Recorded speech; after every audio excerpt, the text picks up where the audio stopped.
We got ourselves a 6-game NBA slate. Before we're back into the world of not great NBA scheduling hell with just the NBA Cup final tomorrow. No games on Wednesday, so we got to make it count today and find the must plays. Of course, we're going to do what we always do here. We're going to compare my projections to the industry leaders. That's Stokastic. Also at Unabated. We're going to get some prop bets from Unabated's data, some sim lineups from Stokastic. And by the end of this video, you'll know who the best plays are for today's slate. No question about that one. But let's get into it. Let me go over here. Let's pull up our sticker, your Q tag guys right now. A couple of these very important. LaMelo Ball, questionable. Had a calf strain recently. Hasn't been out there for the last few weeks. If he doesn't go today, would open up a lot of value potentially on Charlotte. Well, not even value.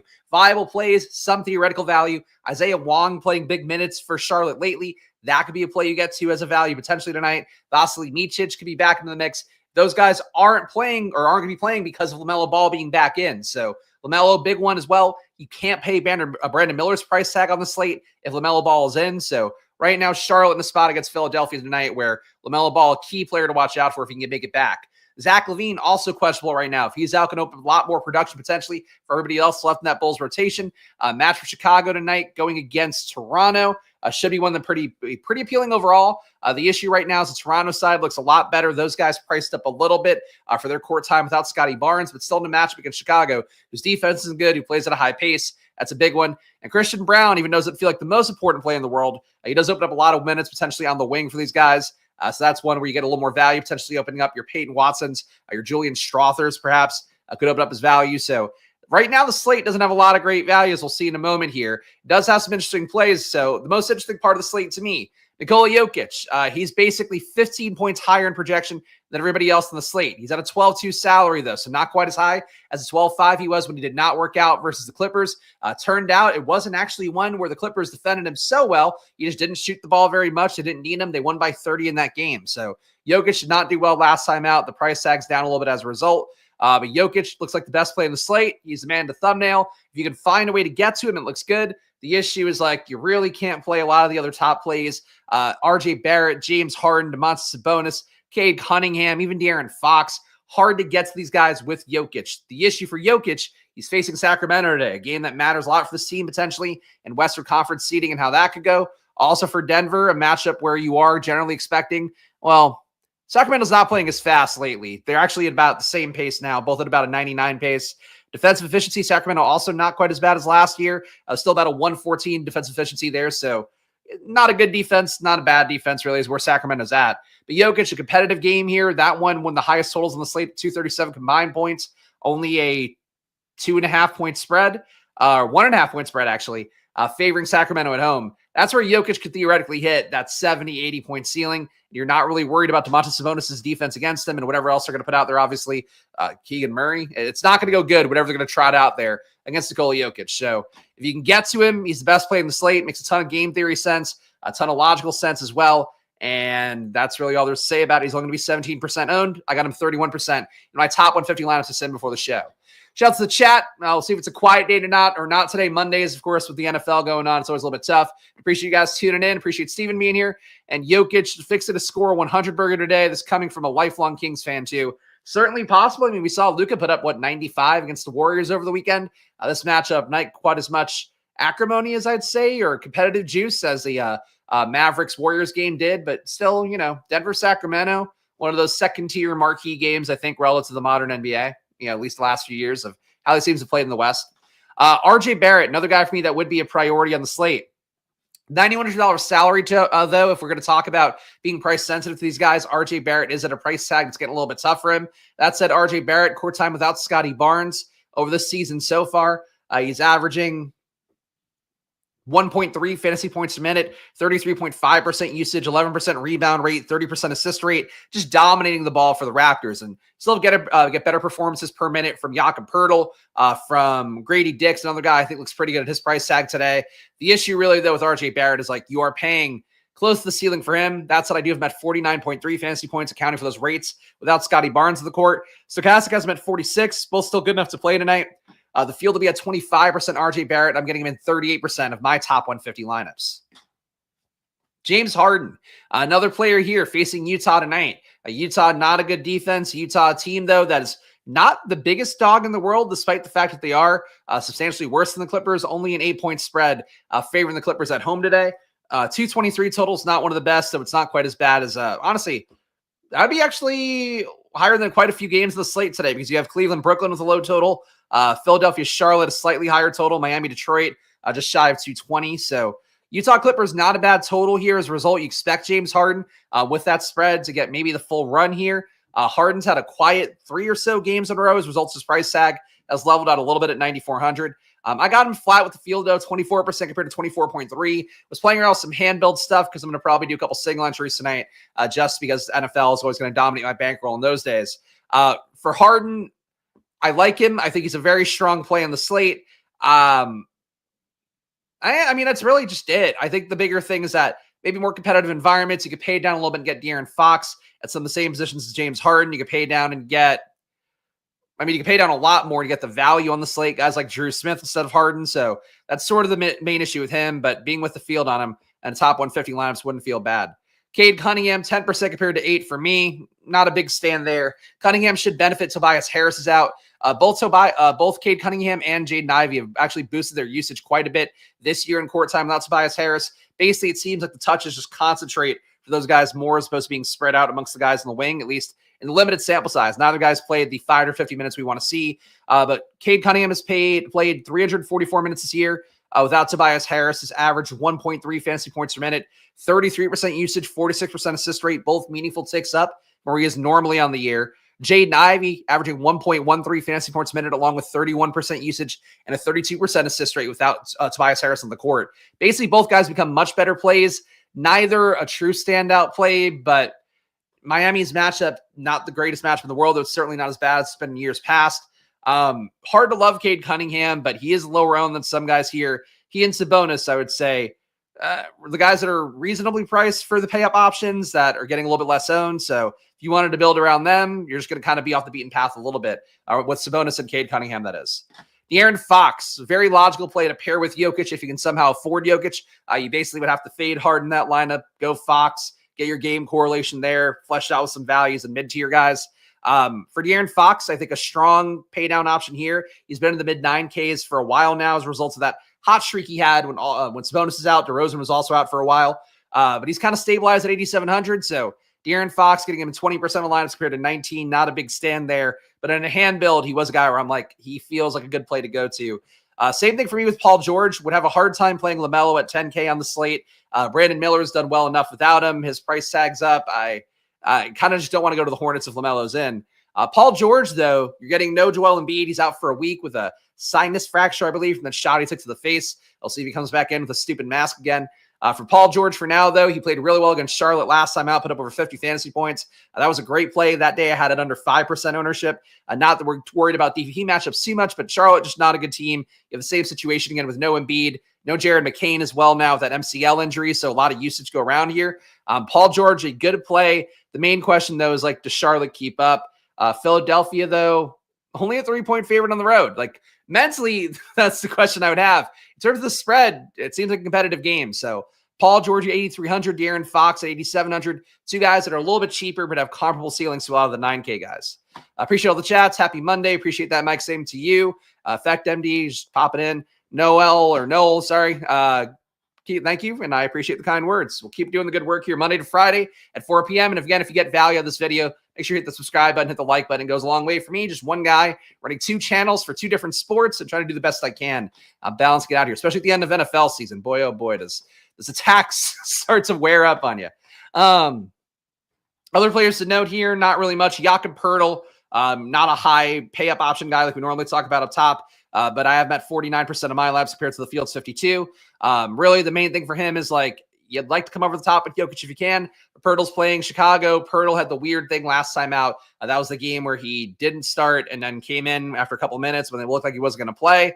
He will be chalky today, though, and it makes sense. 7,300, nice price tag. He does get a bit of a rate boost without Scotty Barnes. And quickly out there, Poeltl's averaging really nice 1.25 fancy points a minute. It's not quite the 1.8 of Nikola Jokic, but for a guy like Poeltl, it's 7,300.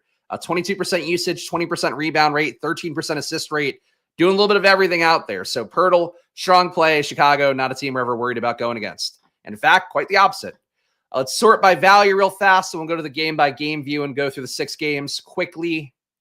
Of course, prop betting with Unabated coming up the 4:30 mark. We'll sim some lineups somewhere in between, and we'll make it all work here. Top values. Let's go. What about Maxey? Yeah, Maxey. So first of all, I wouldn't be stochastic as the thumbnail as a reason to play somebody ever, just for the record. Maxey's okay. I would prefer Paul George. I think for stochastic, they have him pretty comparable for both.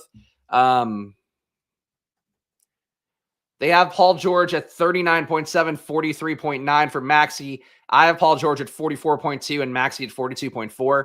I am taking the smaller sample size of rate data for Maxey, or for both guys, without Embiid on the court. There's only been, how many possessions are we at? Paul George has played 156 minutes, 310 possessions. So could be worse, could be better in terms of sample size. That's how much he's played this year without Embiid. And I think I took McCain off too. At the very least, without Embiid, I might have taken McCain off as well. But Paul George playing at a 1.2 fantasy point per minute rate. Tyrese Maxey 1.18. And Maxey's sample size as well is 600 possessions, so it's a little more stable. That said, I gave those guys those rates, and Maxey comes down a little bit. Paul George goes up, so I'm going the way of Paul George. I don't think Maxey's a very different play. Both guys should be able to dominate the ball. Frankly, they're both equally valid plays, but the price tag being a little bit higher for Maxey. Yeah, it's really it, I think. Maxey only gotten 5% of my sim, so he just didn't occur for me very much at all. But Paul George I do have higher than the industry will. Top values overall, Drew Smith. Not great pay-up options today. He's projected for 28 minutes, though. Feels a little bit lofty. He's been around the low 20s minutes lately. Why would they have gotten that high? Let's go to Popcorn Machine over here. Take a look at Miami's minutes and try to get a read on this real fast. So Drew Smith been decent value lately for the Heat. He played 34 minutes last game. I didn't realize he got that much. Well, he didn't do a ton for 34 minutes. Why did he play so much? He's playing more than Rozier now? That's crazy. Anyway, Drew Smith has been an okay producer on the year. Nothing special. I think he's averaging around 0.8.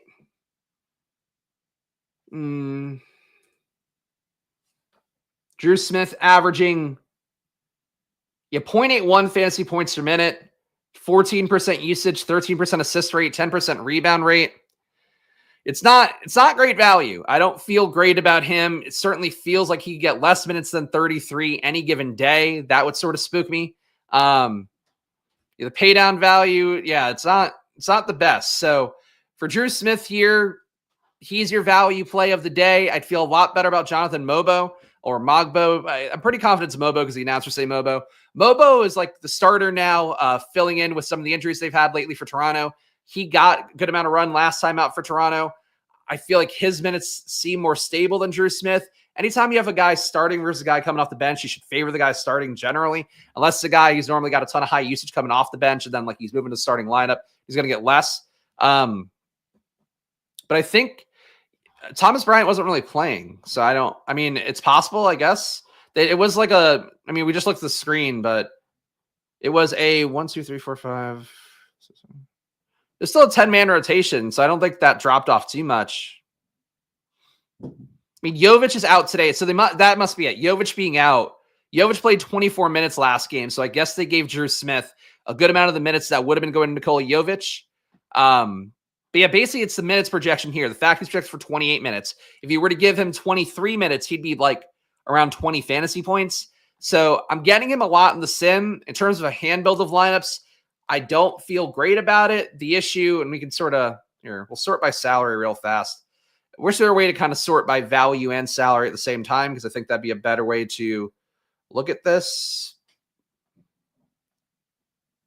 All right, so we got Drew Smith here. So you can see Drew Smith. There's nobody this close really in projection. Amir Coffey, maybe he would I think you need a blowout for him to really get there because he would play the blowout most likely. pay up a little bit for Duncan Robinson and lose a couple points in projection. That would be reasonable. Isaiah Stewart, he's just a pure backup. Hard to love him with Duran in. Alonzo Ball producing okay per minute, but you don't really want to go there. There's isn't really anybody who's that well projected compared to Drew Smith. But again, I think that wouldn't make sense. No, that it wouldn't be sorted by salary. It would just sort them amidst the $3,800 guys. Anyway, point being for Drew Smith, he's your top value on the slate, mostly because there's nobody else projected to get nearly as many minutes, projected to be as okay of a permanent producer, but he's not really good value. Like Haywood Highsmith, you're getting the same minutes, less good production. Tim Hardaway, you're probably getting more minutes, or at least a comparable amount of minutes, but with no Tobias Harris out there, like you just kind of have to hold your nose if you're not going to play Drew Smith and you want to play value. I think playing a balanced build is also perfectly valid to do today as well. But, that's the main thing to keep in mind. If you're going to pay for a Jokic, you're going to pay for multiple of those 9K guys, even, the 9K guys with an 8K guy. Like, you kind of have to get a value in. And Drew Smith looks like that value right now. Let's sort by value again. So, Jonathan Mobo, as I mentioned. Okay, yeah, Steve, no. Whatever you're saying, no, it can't happen. Let's see. Prayers to everyone in and from Madison. Okay. I don't know what's going on there, but that sounds serious. That sounds like a shooting. So that sounds like the way you're phrasing it. Malik Beasley, 55% sim exposure, grade of 25. Beasley, minutes have been a little bit weird for him lately. The assumption he's going to get a lot more with Tobias Harris out. I don't know that's a guarantee, though. I was looking at Detroit's minutes before the show.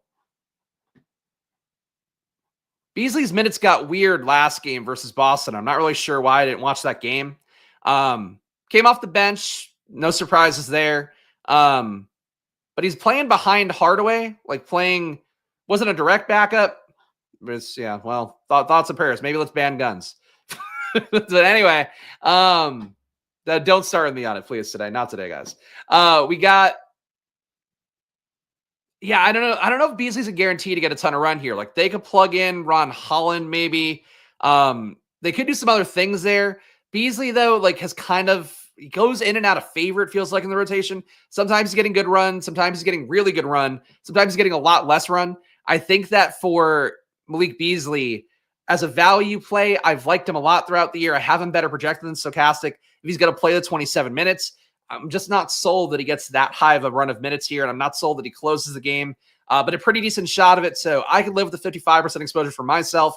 For Beasley, though, not really a value, has some theoretical upside, but also, I don't know, game environment for him might not be the best. A rotational environment might not be the best for him. I think for Beasley, he's another value that doesn't feel that great. Now we're out of actual values. We're at guys who just project well. Jakob Poeltl, a top value relative to the $7,300 salary. Grady Dick, another mid-tier guy, $5,900, who still looks pretty good to me. 32.9 fantasy points when accounting for his rate data this year, as opposed to the longer-term sample size. Stochastic has a 29.4. RJ Barrett, a top value for me at 9,100, despite that not being certainly a value salary. Zubac, who always looks pretty good to me, 38 fantasy points for him. Powell on the wing, another mid-tier option you feel like you're getting a lot of. It's these two slates, the NFL slate today, the doubleheader, and this one, they feel very similar to me because there's nothing special about the slate. I think there's more interesting plays here. There's ways to be balanced. If you can just kind of hold your nose and play cheap guys, play Nikola Jokic feels great. I think that's sort of the main thing here. But really for the slate overall, it's definitely a situation where you don't feel great about a lot of things because there's no obvious value. So that's kind of the main thing to keep in mind when you're building lineups tonight. Let's look at the projections, though, game by game. We'll kind of skim through this because I think we went a little bit deeper on that than we normally would. Drew Smith, your big chalk play for Miami with their 111.8 implied points. Detroit 107.3 implied points. Getting a little bit more Tyler Hero in the field, less Bam Adebayo. Bam went nuts last time that I did a show with Josh Engelman. I think that was Thursday. Had his best day of the year. Price tag hasn't gone up too much for him. Still doesn't look great in the spot with Detroit, but honestly, that was the best Bam has looked visually and in terms of the results of this entire season. He's looked kind of lost to me when I watched him play. I've played so much Bam Adebayo as not chalk, as like in every possible situation this year. And he keeps fucking failing and kept fucking failing to the point where I was like, I just can't take this guy anymore on Thursday. And he didn't project well enough to play anyway. He went nuts there. I think if you see that as kind of a turnaround spot for him, follow the Stochastic projection here, try to get to 1/5 of the field. 20% exposure, I think, feels pretty good for a guy where he could regress back, or maybe he finally figured something out. Probably due to shoot better as well. He's also just not shooting at the rim. He just needs to fix a lot of stuff for himself, and maybe he did last time that Miami played. Tyler Hero, 38.4 fantasy points compared to 37.3 for Stochastic, a little bit above on him. Really, the Drew Smith thing is the key one. You can get your Duncan Robinson, you can get your Jaime Jaquez of the minutes for him. Tough to love. There's just no value on the slate, and he's 3,700. Haywood Highsmith, Kevin Love, not getting those guys. Kevin Love produces pretty well per minute, and it's 3,300. So if you want to take a shot at a guy playing 12 minutes, you could. There's not a lot to love in Miami besides Drew Smith. Everybody else kind of a tournament option. But by my standards, and Bam Adebayo, you might want to force your way to, just so you don't lose out on that entirely if he has figured things out. Detroit, 107.3 implied points on their side. Cade Cunningham, you're getting 7% sim exposure for me compared to 17% for the field. Think he looks okay, but there's really better priorities to me at 8K-ish for De'Aaron Fox. Paul George, I would have in the same range as Cade Cunningham. A few fantasy points less, but Cade Cunningham to me, matchup-wise, low-pace spot. We're talking about probably a 97-ish combined pace between these two teams. Not a lot to love here, so you get Cade if you want. Jaden Ivey, Jalen Duren, despite giving Jaden Ivey a pretty aggressive boost for not having Tobias Harris out there, I'm still not getting him. Price tag still a little bit high for a guy playing 29 minutes. Jalen Duren splitting those minutes with Isaiah Stewart, never really a play for me, even though he could certainly hit on any given night if the salary works and you have a center spot open. Malik Beasley is a priority here, but again, minutes for him feel a little bit more insecure than they have in probably weeks. Tim Hardaway Jr. just taking too many minutes away and being a less good version of Malik Beasley, only averaging 0.56 fantasy points a minute. Beasley's been at about 0.9, so Beasley should earn more minutes. He's been the better player, higher usage, doing actual stuff out there. But you do run the risk of him just kind of being a guy that fits in too easily. Shooting guard, small forward eligibility, 4,600. He's like a value proxy on the slate, again, because there really aren't any good ones to have. And people, I think, will expect him to close too, so his ownership's going to be, honestly, wouldn't shock me if it were higher than the 25 you're getting here. Fontecchio, another guy who could be a spot starter potentially, currently projected for 24 minutes, hasn't been doing a lot in the year at 0.69 fantasy points per minute, which is not so nice for fantasy basketball. Fontecchio, okay value, pivot points with Drew Smith, I guess, but not a player I love either. But I do think it's a pivot points with Drew Smith, valid in that lens, in that prism. Philadelphia, no Joel Embiid, as I mentioned. You're getting 109.8 implied points. Charlotte on their side getting 106.8. So expecting a competitive game here, but not the highest scoring game in the world. That would be what you're expecting. Pace should be around 97 as well here. So on the slower side, honestly, this game's got a lot of slower ones. Slate, rather. Maxey, I'm low on him, as I mentioned. About 1.5 fantasy points lower than Stochastic. As a result, I'm getting him 5% compared to 12% for Stochastic. $8,800 price tag as well. I'd rather play De'Aaron Fox straight up. So that's sort of where I land with that, but not a bad tournament play to me. I'd rather have Paul George because he's not going to be that chalky. Going to be a little bit higher owned at 16%. I'm getting him in 38% on lineups. The small forward, power forward's harder to fill. But you can pick your poison here. If you like Maxey, I'm not going to shit on it. If you like Paul George, then you're on my side of the equation. Kelly Oubre getting 3% compared to 10. Andre Drummond, 25% compared to 19. Was going through Drummond's box scores this year, and he hasn't broken 30 fantasy points once, which surprised me a little bit to see. Would have thought he would have at least gotten there. Been a good producer for a long enough time now. Projected today for 26 minutes. I'm at 1.07 fantasy points per round of the year. Going to 1.1 today when accounting for the matchup in the Vegas total. Drummond to me feels like a play that cheap enough. Think in my mind, he still has that 40 fantasy point upside in this particular kind of matchup against Charlotte, where you're going to have guys like Nick Richards, like Mark Williams, who are going to keep him close to the rim for whenever he's out there. So I like Drummond more than the ownership would say right now. Getting him more than the field of 25%, but I think with the hand builds I was playing with, I was toying with Drummond a lot. The issue is really like the minutes. He really can't get you to, I don't think, can get you to mid-30s minutes. But maybe there's a world where he could. But it's unlikely. Your hope is he probably gives you a 35 to 40 in about 30 minutes, I think is the best case scenario. But I'll say I'll prioritize Drummond today. So if he wants to chase me on that, please feel free. Charlotte again with LaMelo Ball in. Nobody here looks good. Can honestly just skip over him. LaMelo priced up. Brandon Miller priced up. Brandon Miller. I thought Brandon Miller was more expensive than this. Yeah, they dropped him a few couple hundred, I guess, for the specter of LaMelo being back. Miller would look like a much better play if LaMelo's out because he'll probably now be a little bit cheap for what that situation is, but I assume LaMelo's back today, given the fact that he hasn't been ruled out yet. So LaMelo being in, nothing looks good. Your highest total game in the slate, you got Chicago, 121.3 implied points, Toronto, 119.3. For Chicago here, really high total, easy matchup for both sides, theoretically not great defenses. The pace should be around 100, 101. Josh Engelman, my friend, I'll be doing the deeper dive with at 5 o'clock, so that'll be coming up a little bit. He was talking about he had this game for like a 104 pace. I'm not sure how he got that number, but theoretically should be one of the higher pace games on the slate. For Chicago's side, though, if Zach LaVine is in, nobody here looks that playable. Even Jalen Smith now priced up after being the chalk darling last week.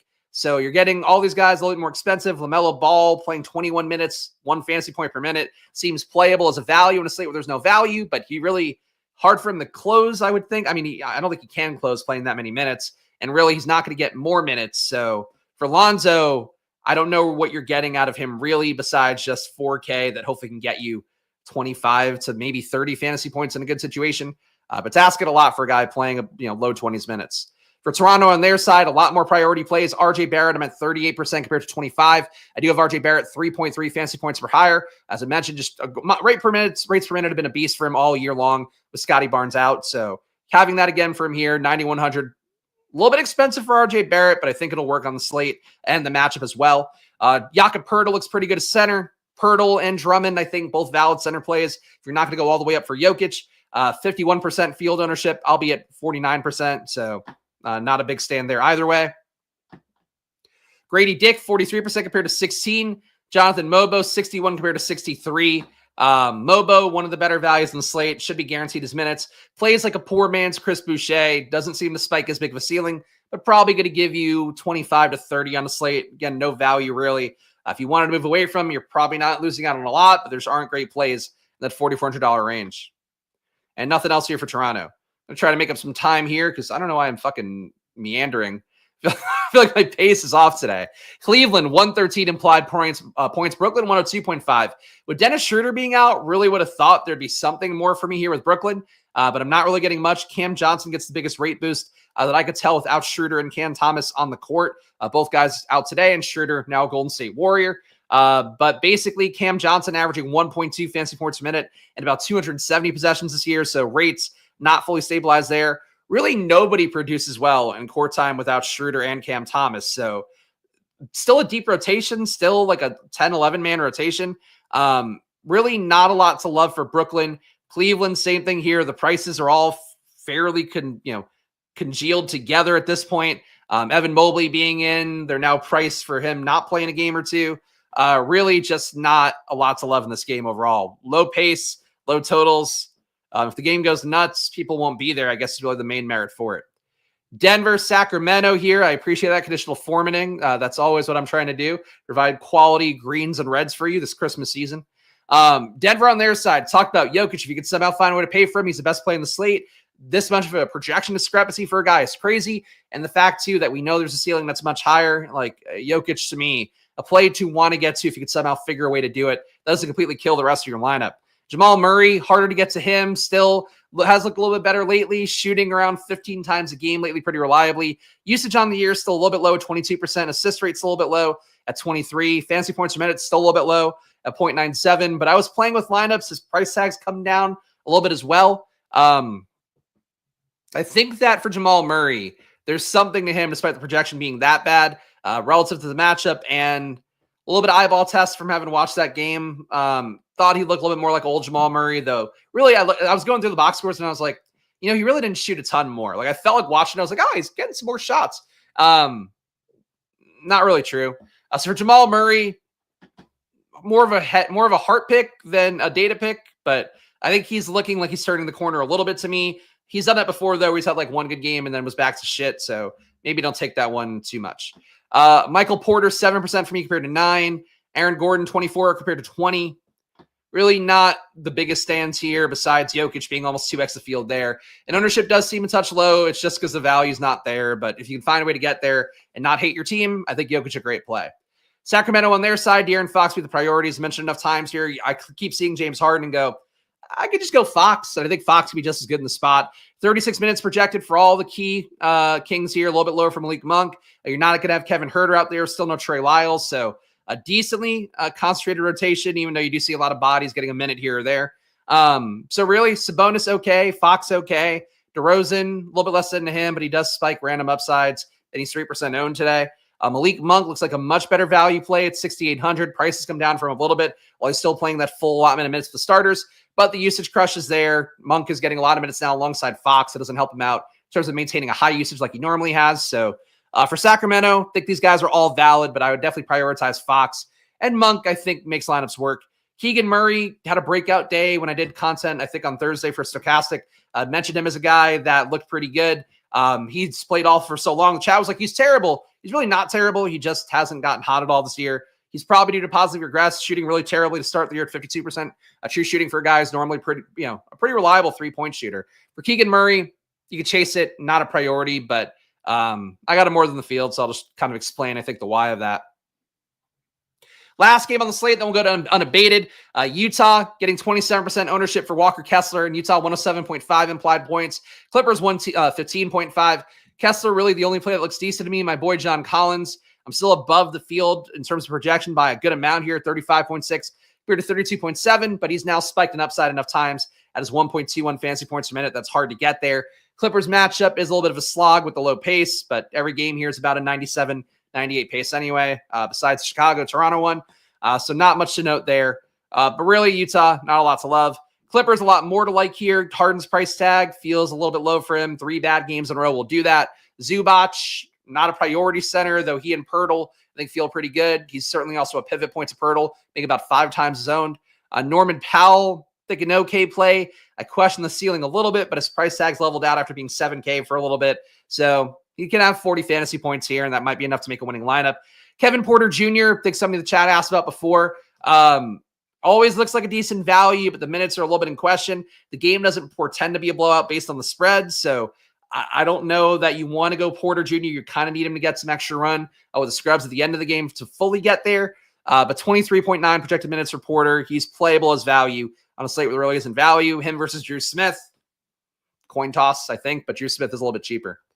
So there we go. That's all the stuff for my projections right now. Let's head to the world of unabated. Let me log in over here before I run, of course, our precious video so you guys can see all about conditional NBA projections coming up right now. I really don't think I should have to legally talk over this every video. There's too many fucking data points swimming around today, much like the data points you'll see on an unabated odds screen. Players ruled in, players ruled out. You can do that as much as you please till the cows come home. Real-time NBA news. You don't have to browse anywhere else for your NBA news. You can stop listening to people on Twitter complaining about courts. You can actually just see the news. Grass! Grass is the only thing I get up for here. Grass, we love the grass. Get those sweet, sweet graphs in your life. Graph that ass is what they say. That's what they say it unabated. It's on t-shirts. Doing the fantasy point shtick.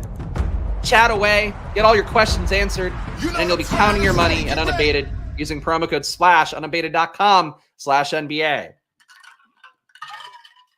All right. Our questionable players here that are in conditional NBA projections right now. Let me browse this tab. We got LaMelo Ball, Christian Brown, Zach LaVine, Keegan Murray. I'm just going to rule them all in. Just make notes if you see bets for these teams that they're affected theoretically by these guys being ruled in. So I hate having to explain this every day. It's very difficult to explain and make it make sense for people. But basically, if LaMelo is in, all the prop markets right now are going to be a little bit deflated to reflect that. If LaMelo were then ruled out, you'd find value on the flip side of things, but it's just easier to mark these guys in and talk through it as we go. Limp Dick Reed still give me heart. Thank you. I'm glad it was a Limp Dick Reed. Just some days you just don't have the bit in you, you know? And frankly, this fucking 2-game NFL slate that didn't fill me with joy, NBA slate with no value. I'm just like, man, I'm just reading out the middle outcome of everything, but it's going to happen sometimes. I also sometimes just want to not talk for a minute. And that ad video would be a great time to not talk, but here we go. Our points bets for the day with Unabated's data. Of course, they're a team of NBA projection creators, one of some of the best in the industry, and also for these guys too. As I mentioned enough times on here, if you're worried about the data, you shouldn't be. Really, the two sites that I use on here, really vetted by a lot of people out there besides us. For Unabated in particular, though, they have bettors wagering tens of thousands of dollars on a given night, hundreds of thousands of dollars, and syndicates and stuff that use this data as like their bread and butter for everything they're doing on market betting. So keep that in mind here, that you really are in good hands when you use their data more than anything. For as much jokes as we make, Unabated's data is going to be as good as anything you're going to get. Mile, yeah, the thing is, like, this doesn't end. for me, it doesn't end. But really, the end of the season, though, just like the wear and tear of the NFL season is like, just like I'm ready for the finish line, even though we got a lot left. We got Miles Bridges, 24.2% EV on this one, minus 105 odds on DK Sportsbook for under 14.5 points. That one's on DK Sportsbook. It's the best bet. Still playable on Prize Picks under 14.5, 17.8% EV, and not playable on FanDuel Sportsbook. Miles Bridges, again, this one assumes that LaMelo is in. If LaMelo were out, this bet would not look as good. But you can take it right now and hope that LaMelo plays, and I think it's more than likely or not that he does play. But right now, a 50-50 coin toss according to Unabated's conditional projections.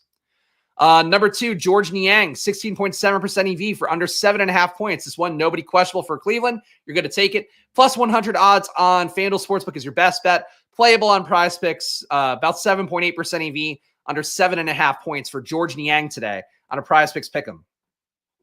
And also looks playable at the same line for DK Sportsbook, plus 100 odds for Georges Niang, under 7.5 points. Ben Simmons, over 5.5 points. A guy who really, it feels like, should get a lot more minutes with Dennis Schroeder out, but he's not gonna. Still probably limited in the mid-20s. Points-wise, he's projected for 6.7. Decent value at minus 106 odds, 12% EV for over 5.5 points for Ben Simmons, and that one's not available on your pick'em sites. Keon Johnson, under 10.5 points, 10% EV for that, minus 110 odds on FanDuel Sportsbook. You're getting 8% EV on DK Sportsbook, so you could take it at minus 115, but it does look a little bit better at minus 110 odds on FanDuel Sportsbook. And keep in mind, if you're looking at the screen, basically for sim EVs, you want over an 8% EV. For market-based EVs, over 2%, a little bit better, because those are rooted in sort of reality pricing and things like that. Whereas this is sort of still based off of, I'm going to say whimsy, but not really. Based off standard deviations off of projection, which is like 2 layers of things that aren't what markets are. If that makes sense. Brandon Miller, under 23.5 points, 9.1% EV at minus 120 odds on DK Sportsbook. You cannot play it on Prize Picks or Underdog, and it's also gone on, so it's gone everywhere. Brandon Miller, though, assuming that LaMelo is in today, under 23.5 points, minus 120 odds. Darius Garland, under 19.5 points, minus 105 odds on DK Sportsbook. That gets you 8.5% EV. FanDuel Sportsbook, minus 106 odds on there, under 19.5, gets you 8% EV. So Darius Garland looks good on those sites. Not good on the Pick'em sites. Pick'em sites a little bit stingy today with the odds. Bam Adebayo, 8% EV on Prize Picks. There we go, 8.4% EV if you want to be accurate to the decimal point. Under 18 points. He's projected for 17.1, so middle outcome, projected to be under here, getting decent value at minus 118. Let's go to rebounds next. Sim this out. Looks like the sorting's working better today, too. Is that? Okay. Maybe fix the code a little bit. That's nice. James Harden, over 5.5 rebounds, 17.7% EV at plus 120 odds on FanDuel. We see that high of an EV, plus 120 odds. We have nobody we're worried about in conditional NBA projections for the Clippers, so good to go. James Harden, over 5.5 rebounds. Take that right now, and if you get it on Prize Picks, over 5 rebounds there. Also looks good. John Collins, over 7.5 rebounds, minus 115 odds on DK Sportsbook is your best bet. That gives you 14.5% EV. You're still getting 13.1% EV on Prize Picks and Underdog for John Collins, over 7.5 rebounds. My precious boy, getting good bets. FanDuel as well, minus 128, gets you 9.1% EV on there, but over 7.5 rebounds for John Collins. Anywhere you can get it, feels okay to play today. KJ Martin, playable on Underdog, over 3.5 rebounds, minus 118 odds, 14.2% EV. Lots more rebounds to float around without Embiid in there. Soft match against Charlotte as well. KJ Martin, definitely one I don't have like a strong feel about, but that's a lot of EV. KJ Martin, over 3.5 rebounds on Underdog's pick'ems. Grady Dick, under 3.5 rebounds, 14% EV at minus 106 odds. Prize Picks and Underdog, 8.4% EV for those sites as well, the pick'em sites. Probably don't want to play it on DK Sportsbook, but still playable on there at minus 120. Minus 106 looks a lot better, though. That 14% flip in EV. It doesn't sound like a lot, but that's like the whole thing. It's like literally what betting is. I'm starting to put that in every piece of content I do, but like legit, if you're taking a bet, like Quentin Johnson this past weekend, I wrote up a fantasy points prop column, took his anytime TD, and it hit. Yay. But it was plus 195 on BetMGM, Caesars, whatever. And it was plus 150, I believe, on DK Sportsbook. You're talking about like 45% of your potential return if you were to place, any bet size. Like that's a huge thing to keep in mind with that stuff. So just shopping for odds, obviously Unabated's doing it automatically for you. But like for you guys out there, and if you're just betting on your own, try to get the best odds you can. Use Gambly. I don't think that's like the best startup, honestly. And no disrespect to those guys. It is what it is. But if you're using it for just like prop bet shopping, just do that. Like just put in Gambly's an AI agent. You just go like, hey, best bets for Tyrese Maxey points, and you'll get that immediately. Or just use Unabated and have an odds screen. But like, do something like that for yourself. Really, I think it's important. Tyrese Maxey, 14% EV on under 4 rebounds for him. That's on their pick'em sites. So in particular on Prize Picks, not playable on Underdog. DK Sportsbook and FanDuel, you're getting under 3.5, and it's playable on DK Sportsbook. For Tyrese Maxey, under 3.5 rebounds at plus 120 odds. Jared Allen, 13.4% EV, plus 112 odds, over 10.5 rebounds for him. Not playable on your pick'em sites, but is playable on FanDuel Sportsbook. Thank you for that. I'm glad that you were thinking about, my Luka, I'm sure, is very proud of Luka's fantasy performance. Great game by him, and yelled at Draymond Green in the game, which is always fun too. John Collins, over 7.5 rebounds, 13.1% EV. We talked about that already, but it's moved down. Kobe White, 11.7% EV on under 3.5 rebounds, minus 110 odds. Still playable on your pick'em sites as well, 8.1% EV for Kobe White, under 3.5 rebounds. Assists coming up next. Then we'll sim some DFS lineups, and we'll get out of here, and I'll do the deeper dive on Stokastic coming up. Oh, man. All right, Josh Giddey. Under 6.5 assists here. 17.3% EV on minus 112 odds for FanDuel Sportsbook. Playable on Prize Picks as well. Under 6.5 rebounds there. 14.5% EV. DK Sportsbook looks okay as well, but not quite as good of an odds. Minus 120 on under 6.5 assists for Josh Giddey. Ayo Dosunmu under 4.5 assists, 12.4% EV and minus 110 odds on FanDuel Sportsbook. Playable on Prize Picks as well. Under 4.5 rebounds there, or assists, for Ayo Dosunmu. Under 4.5 assists for Ayo Dosunmu. Playable on FanDuel Sportsbook at minus 110 and on your Prize Picks pick'ems. Kelly Oubre under 1.5 assists, 11.4% EV on Prize Picks and Underdog. So your pick'em sites are good to go. Does not look available on DK or FanDuel. Paul George under 5.5 assists here. Minus 115 odds on FanDuel Sportsbook. That gets you 9.1% EV. Not playable on Prize Picks or Underdog. Gershon Yabusele over 1.5 assists. Minus 1. That's a lot of juice, but still a good bet apparently. Minus 172 odds on FanDuel Sportsbook. 8.6% EV for over 1.5 assists for Gershon Yabusele. Known ball distributor, Gershon Yabusele. LaMelo Ball over 5.5 assists. Minus 130 odds on FanDuel Sportsbook. Of course, if he plays, then it's fine. If he doesn't play, you're going to get it voided. But 8.4% EV for over 5.5 assists for LaMelo Ball. And last but not least, PRAs coming up. Let's combine them all together, stir them up in a bowl, and go eat it up like batter. That's what everybody says. Better, batter, same thing. Those all the markets. PRA is not looking quite as fertile. All right, we got enough here. Domantas Sabonis under 40.5 PRAs. That one looks best on FanDuel Sportsbook. Minus 113 odds there gets you 12.5% EV. Kobe White under 27.5 PRAs. A 12.3% EV at minus 118 odds on FanDuel Sportsbook. Not playable anywhere else.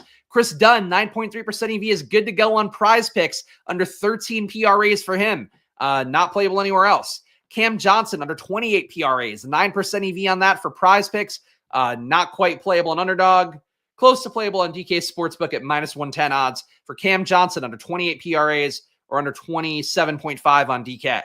Josh Giddey, 8% EV rounded up on under 26.5 PRAs, minus 113 odds on FanDuel Sportsbook. You don't want it on your pick'em sites. And John Collins over. Hey, go John Collins, go. Over 25.5 PRAs, playable on your pick'em sites, 7.8% EV. If you round up, it's 8%. We haven't had as many plus EV bets as I would have thought for a slate of the size, but maybe because most of the Q-Tag guys are going to go, would be my guess. You're getting a little bit less EV as a result. That's Unabated for you. Last step of the process. You know what it is, guys. We're going to make some DFS lineups using just Stokastic's data. None of my interference here. You don't have to worry about my sim exposures. Let's just see what the best tools and data for DFS lineups are going to give you. And honestly, if you wanted to get creative, combine your unabated projections, run them on a stochastic sim. That'd be a fun thing to do for yourself. But I'm not the one to tell you how to have fun. Follow your heart. But I think that is a good way to play this stuff sometimes. Just using other sites' projections on different tools. A little bit of a different look. Play your stochastic projections on SaberSim. Play your unabated projections on Stochastic. Make a little daisy chain of playing different projections on different sites.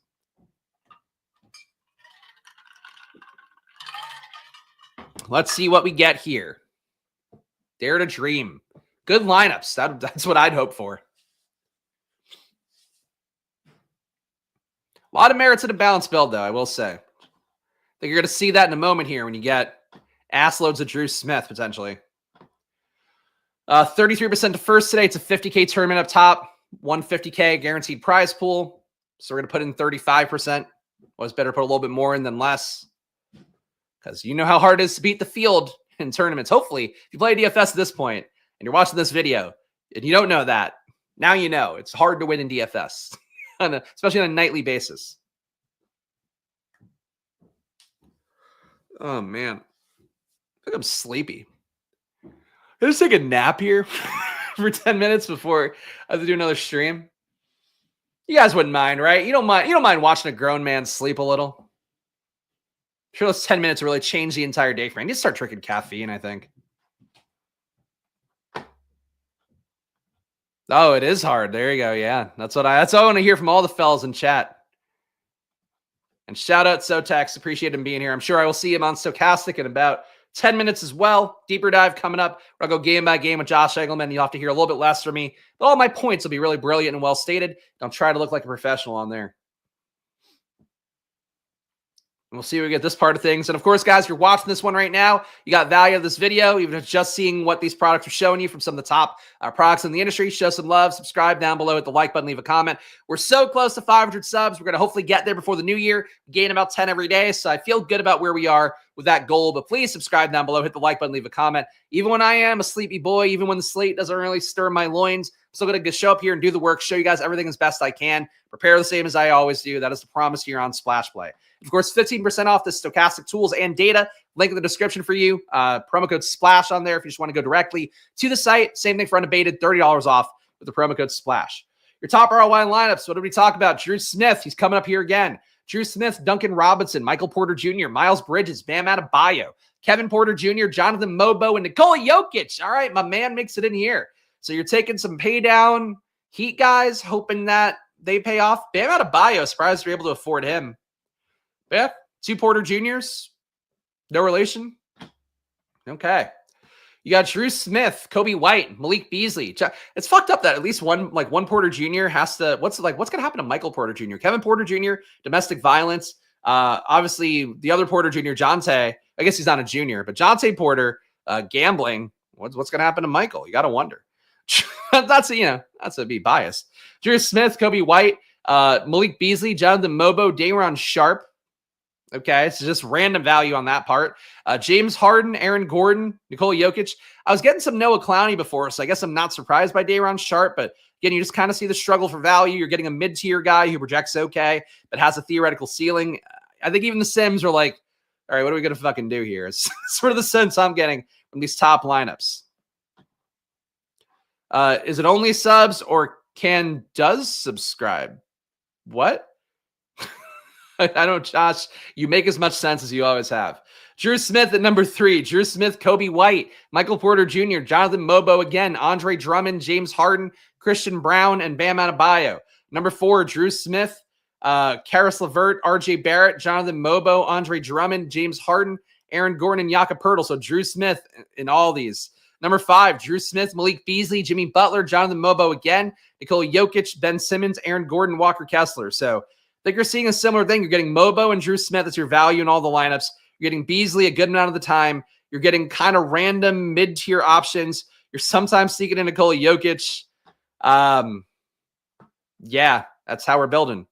Your top ROI players right now, Ben Simmons, barely positive. Bam Adebayo, barely positive. If you're going to chase, I'll tell you, you guys know if you watch these streams, I don't ever say point chase a guy. You're going to point chase a guy, though. Really do feel like I kind of said it before. Point Chase Bam Adebayo. Like, he probably played better than he has this entire year last time out. Now he's facing Detroit. I don't hate it. You're getting a positive ROI too on a slate where there's only 2 guys with positive ROI. Bam Adebayo, probably a more valid play than I would give credit for.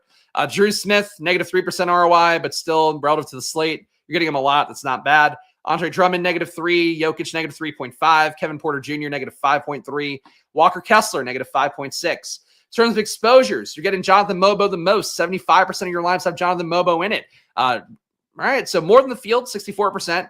Drew Smith, you're getting 2x the field on him. So you're getting less of Drew Smith and Jonathan Mobo, but we had a lot of Drew Smith in our top ROI lineups, a lot of Mobo too, but Drew Smith seemed like he was everywhere. So for right now, on a slate where no value seems to be afoot, Drew Smith at 3,800 looks pretty good. Bam Adebayo, 45% compared to 17%. Jakob Poeltl, 41% compared to 52%. So high exposure on Poeltl, but still less than the field. Nikola Jokic, you're getting 2x the field, 38%, more than it technically. 38% compared to 17%. So Jokic, find a way to play him is what they're saying. Andre Drummond, who I did think was a good play, mentioned that before, coming up pretty decently here, 35% compared to 19%. Almost 2x the field. Kevin Porter, 35% compared to 22%. So really the main thing right now is like you're getting the Drew Smith, Jonathan Mobo, Kevin Porter Jr. value is kind of a tier above everything else it looks like. Your highest leverage play is Drew Smith, 31% more than the field. Bam Adebayo, 27% more than the field. Nikola Jokic, 21% more than the field. Nicholas Batum, 18% more, getting 30% compared to 13%. How much did he play for the Clippers last time out? I know we were getting Batum the same way last time, but I don't recall him having like a noteworthy day. Batum did start in that game.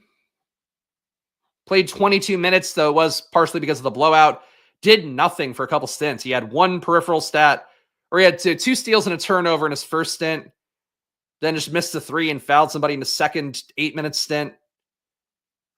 Picked up 3 fouls, made a couple threes in his third stint. Batum has really got nothing left, but there's no value in he's 3,200. So welcome to the slate.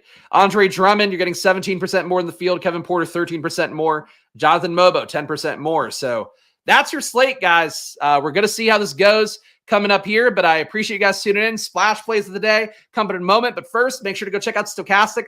Link in the description to get 15% off. Of course, that's all their data, all their tools, whether it be the expensive stuff like their Sims for every sport or stuff just like Sims for basketball or just their lineup generator tool, which is one of the cheaper options. It's all 15% off for you if you use that promo code SPLASH or click the link in the description down below. Besides that, of course, our friends at Unabated, check them out. You want to get better at betting and just get clean bets in without having to do a lot of work. Unabated will do it for you. Check it out with their conditional NBA projections. Get $30 off with the promo code SPLASH, unabated.com/NBA. And of course, that's all the plugs. All right, so splash plays of the day. I mean, like, I think if you get to Nikola Jokic, I hate that I have to keep saying, like, but like my highest projected guy by 15 points is Nikola Jokic. It is the same thing for Stokastic. I assume every other industry standard projection out there as well. Jokic, if you can get there, great play. Obviously, do it. Besides that, I think if you're not going to play Jokic, playing Drummond looks pretty good to me. Toronto Raptors, all of them look good. Barrett, Poeltl, RJ Barrett I mentioned already. Mobo, Grady Dick, like those guys are all pretty much going to be key parts of what I'm doing. And I think your value play is like for right now, again, we're not even at 5 o'clock yet. Maybe somebody gets hurt, gets ruled out. But your Drew Smith, Kevin Porter Jr., Jonathan Mobo, those are the values that seem credible here. I don't really have any pivots for you on that front. So those are your values that project the best for me, as you saw early on in the video. And we saw again the Sims. They look good. It just is what it is. Value fails. Value has reasons to not go off. But those 3 guys feel better to me than Malik Beasley does, which is kind of surprising to say. If Beasley starts, maybe change that around, but I'm just not sold that he starts. So that's it for today's video, guys. Hit that subscribe, hit the like button before you go. I'll be back in about 5 minutes on Stokastic. I'm just going to go right over there. Gamble responsibly, even though it is always money time here. Follow me at Chris Spags. Follow the show at Splash Play Pod. And hey, good luck. It's a tough slate. This one in the NFL slate, both really, normally I feel like I got some juice. Like, here's what my edge is. I don't know, man. These slates both seem kind of tough. So make it work for you. Hope it works out. I'll see you guys again soon for more. Enjoy your days and good luck. Bye-bye.